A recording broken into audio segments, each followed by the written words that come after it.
খুব সুন্দর একটা কথা যে তুমি যেটা শুনতে চাও তুমি সেটাই শোনো। এক্সপ্লেন করলে হয়তো বুঝতে পারবে। তুমি এখন এই মুহূর্তে তোমার একটা সবথেকে ভালো পছন্দের জিনিসকে ভাবো এবং যেটাকে তুমি অনেক দিন ধরে মনে করছো কিনবে এবং সেটার জন্য তুমি অনেক টাকা জমিয়েও ফেলেছো। তোমায় হাজারটা মানুষ যদি বলে যে না এটা তোর জন্য ঠিক হবে না, এটা তোর জন্য ঠিক হবে না, তুমি শুনবে না। এখন তুমি ওটা শোনার জন্য গুরুত্বই দিচ্ছ না।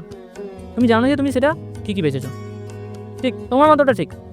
তার মধ্যে কী লজিক রয়েছে না রয়েছে সেটা তো পরের কথা। কিন্তু তুমি যখনই এইটা শুনবে যেটা আমার জন্য ভালো নয়, তুমি তার কথাটাকে শুনবেই না। একটা মানুষ আসবে এসে তোমাকে বলবে যে এইটাই তোমার জন্য ভালো, তুমি অন্য কিছু আর নিও না, এটাই তোমার জন্য সবথেকে পারফেক্ট হবে, একদম রাইট চয়েস। তুমি তার কথাই শুনবে এবং তাকে বরঞ্চ ধন্যবাদ জানাবে এই কনফার্মেশনটা দেওয়ার জন্য। কিনে তাকে হয়তো সেই জিনিসটা প্রথমে দেখাবে। তার কারণ তুমি আগে থেকেই ঠিক করে রয়েছো যে তুমি কোনটা শুনবে। কী কিনছো না কিনছো সেটা তো পরের কথা, কিন্তু তুমি কোনটা শুনবে সেটা তুমি ঠিক করে রেখে দিয়েছো। আর যে তোমার সাথে সিমিলার হলো, যে তোমাকে ঠিকঠাক তোমার মনের মতন কথাটা বললো, তুমি তাকেই নিজের প্রিয় ব্যক্তি বলে মনে করলে।